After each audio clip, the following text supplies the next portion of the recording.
사랑과 마음 상담센터에서 보내드리는 새벽 프로그램 이른 아침 햇살 받기 시간입니다.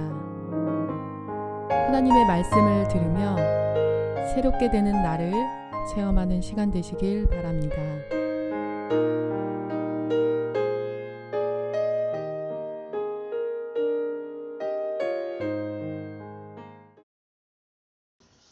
이른 아침 햇살 받기 시간에 참 안 좋은 얘기를 또 해야 되네요. 이게 뭐냐면 남유다와 북이스라엘의 감정적 대립이 격화되고 있었다는 얘기를 어제 얘기했습니다. 다윗 왕이 뭔가 분별력을 상실한 상태에서 계속 의사결정을 합니다. 그 와중에 통합국가를 이루는 또 안정된 국가를 이루는 이걸 위해서 이렇게 하고 저렇게 하고 이런 것들 중에서 중심을 잡지 못하고 의사결정한 것들이 일부 있습니다.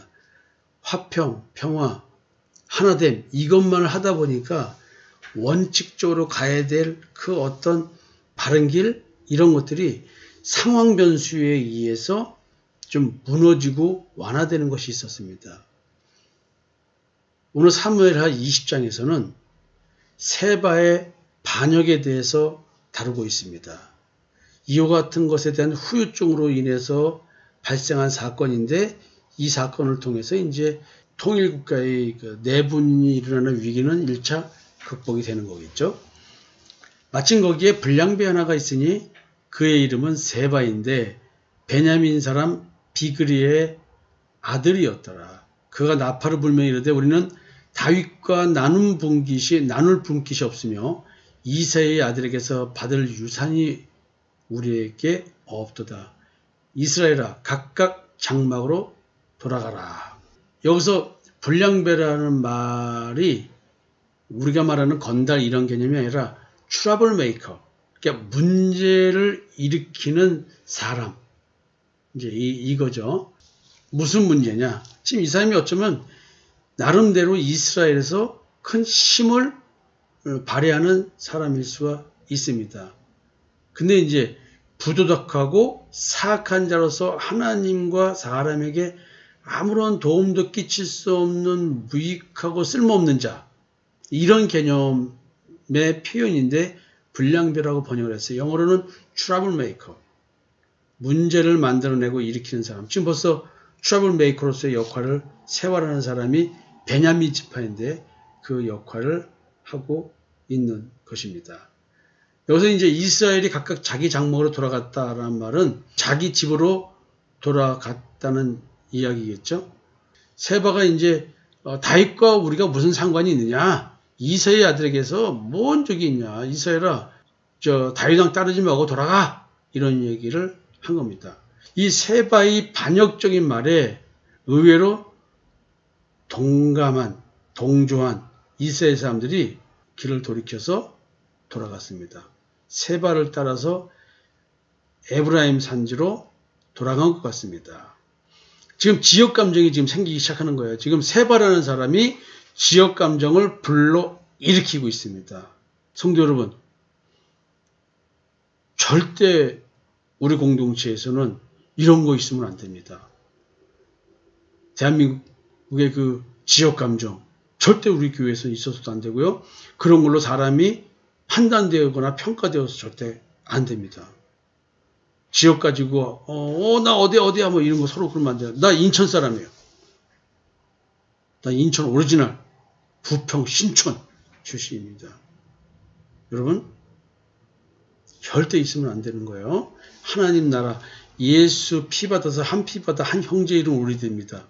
세상적인 거 그런 거 가지고 분란을 일으키는 행위는 절대 해서도 안 됩니다. 국가적으로도 그러면 안 되는 것 같은데 우리나라는 이 지역 감정을 국민들이 도리어 정치가들의 이 지역 감정 부추기는 것 때문에 국민들이 하나가 안 되고 피해보는 거예요. 여러분 이 세바의 반역 지역 감정을 불러일으켜서 발생한 사건입니다. 이에 온 이스라엘 사람들이 다윗 따르기를 그치고 올라가 비그리의 아들 세바를 따르나 유다 사람들은 그들의 왕과 합하여 요단에서 예루살렘까지 따르니라. 이게 이제 유다 지파는 다윗을 계속 옹립하고 계속 보호하고 가는 거고, 또 이스라엘 사람들, 베냐민 지파 사람이 지금 이런 문제를 일으키니까 사울계의 뭐가 있는 모양이죠. 사울을 추모하는 사람들, 아직도 전 정권을 옹호하는 사람들, 뭐 요즘식으로 말하면, 그 다음에 이제 다윗이 예루살렘 본국에 이르러 전에 머물러 왕궁을 지키게 하는 후궁 10명을 잡아 별실에 가두고 먹을 것만 주고 그들에게 관계하지 아니하니 그들이 죽는 날까지 갇혀서 생갑으로 지내니라. 야, 이것도 참, 이거 예루살렘을 지키라고 후궁들 10명을 놔두고 갔잖아요. 근데 이제 압살롬이 이 백주의 아버지의 후궁들을 강간한 것이죠. 그 이들을 별실에 가둬두고 격리시켰어요. 당연히 뭐 부정한 여인이다. 뭐 어쨌든 간에 니들이 그런 일을 당했으면 뭐 자살을 하든지 순결을 지키기 위해서. 지금 율법을 보면 신명기 24장 1절에서 4절 이런 데 보면 다윗 왕에게는 사실은 이 여인들로 인한 수치를 당한 거죠. 그래서 다른 남자와 관계를 가진 아내는 다시는 받아들이지 않도록 규정을 하고 있습니다. 더군다나 아들과 동침한 여인, 후궁, 그 여인과 어떻게 다시 동침을 하겠습니까? 이게 굉장히 어려운 얘기죠.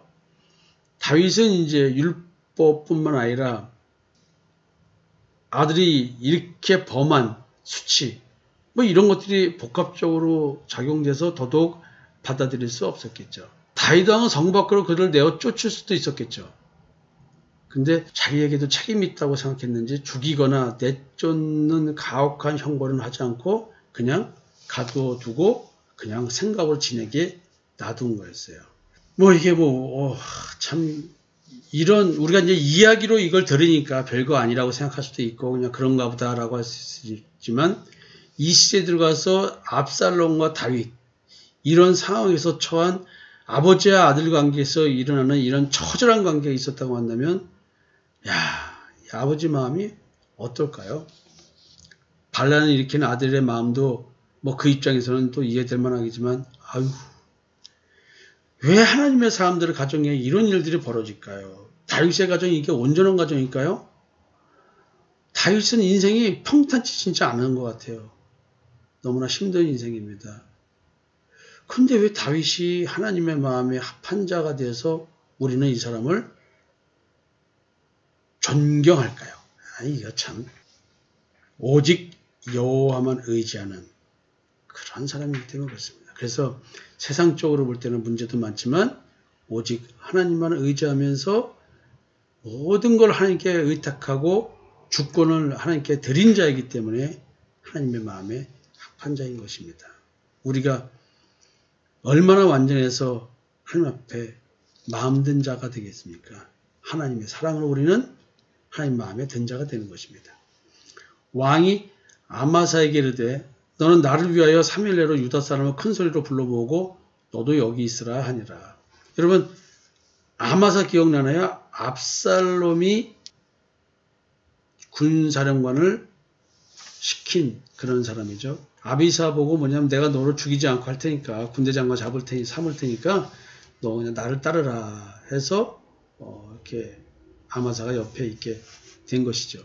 참 여기에는 좀 어려움도 있어요. 무슨 어떤 어려움이냐면 이제 이 아마사는 요 다윗의 이런 조치 때문에 결국은 뒤에 가면 요압에 의해서 죽음을 당하게 되거든요.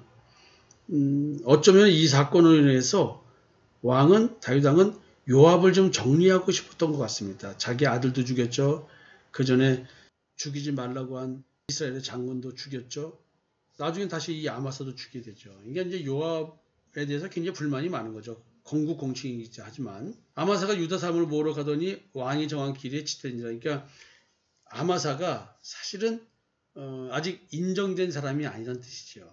그러다 보니까 이제 일이 지체되고 있었습니다. 다윗이 이에 아비새에게 이르되 이제 비그리 아들 세바가 압살롬보다 우리를 더 헤아리지 너는 네 주의 부하들 데리고 그 애들을 쫓아가라. 그가 견고한 성읍에 들어가 우리들을 피할까 염려하노라. 요압을 따르는 자들과 그렛 사람들과 블렛 사람들과 모든 용사들이 다 아비새를 따라 비그리 아들 세발을 뒤쫓으려고 예루살렘에서 나와 기브온 큰 바위 곁에 이르매 아마사가 맞으러 오니 그때 요압이 군복을 입고 띠를 띠고 칼집에 꽂은 칼을 허리에 맸는데 그가 나갈 때 칼이 빠져 있어 떨어져 있더라. 그러니까 금세 칼을 뺄 수 있게 좀 만들어 놓은 거겠죠. 요압이 아마사에게 이르되 내 형은 평안하냐 하며 오른손으로 아마사의 수염을 잡고 그와 입을 맞추려 하는 채 하면서 아마사가 요압의 손에 있는 칼을 주의하지 아니한지라 요압이 칼로 그의 배를 찌르며 그의 창자가 땅에 쏟아지니 그를 다시 치지 아니하여도 죽으니라. 이게 아비새한테 왕의 마음이 가 있고 요압 자기를 왕이 싫어하는 걸 알고는 정족을 이렇게 멸해 버리게 됩니다. 어마어마한 일을 저지른 거죠. 다윗 입장에서는 아비새를 이렇게 죽이고 또 요압이 공을 세우게 됩니다. 그러니 어찌할 수가 없는 거예요. 진짜 마음에 안 들고 마음에 안 들어도 어쩔 수가 없는 겁니다. 오늘 이제 아마사가 이렇게 피살된 데에는 몇 가지 이유가 있습니다. 첫 번째, 다윗이 지금 전쟁을 앞두고 반란군이 일어났는데 조급하게 군대 장관을 경질시킨 거예요. 경질시켜버리니까 아직 아마사가 실권도 없는 상태에서 이랬으니 군사를 제대로 모을 수도 없고 요압의 불평불만만 사는 일을 자초한 겁니다. 다윗의 정말로 부적절한 조처겠죠. 왜 이 세바 반역 사건에 대한 책임을 요압한테 물었느냐는 것이죠. 아주 결정적인 실책을 한 것입니다. 전쟁을 앞두고 지휘관을 바꾼다? 있을 수 없는 전략입니다.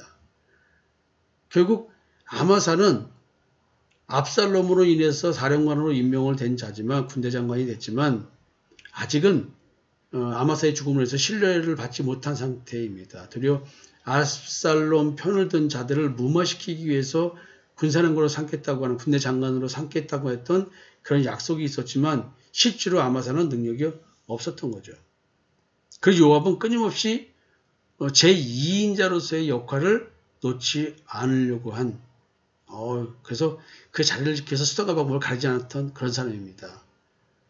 그래서 다윗은 사실 요압을 견제함과 동시에 아마사와의 약속 이행이라고 하는 이중 목적 속에서 아마사를 군대 장관에 임명했지만 결국은 하나님의 기름 부은 종을 거역하고 반란을 일으킨 압살롬에게 동참한 아마사를 자기 욕심에 눈이 어두운 요압의 손을 빌려서 죽음을 맞이하게 하는 징벌을 하신 것이 아닌가, 이런 생각도 할 수 있지 않을까 생각이 듭니다. 하나님의 기름 부은 종, 이 말은 뭐냐면 이 말 속에 숨어 있는 게 예수 그리스도의 십자가의 대속의 은총을 믿고 따르는 자와 거부하는 자에 대한 얘기가 사실 숨어 있는 겁니다. 아브라함에게 축복하는 자는 축복할 것이요 저주하는 자는 저주를 하나님께서 하신다는 말이 이런 경우가 아닌가라는 생각이 듭니다. 자, 여러분, 오늘은 이 세바의 반란 이야기 여기까지 하고 내일 다시 이어서 말씀을 드리겠습니다.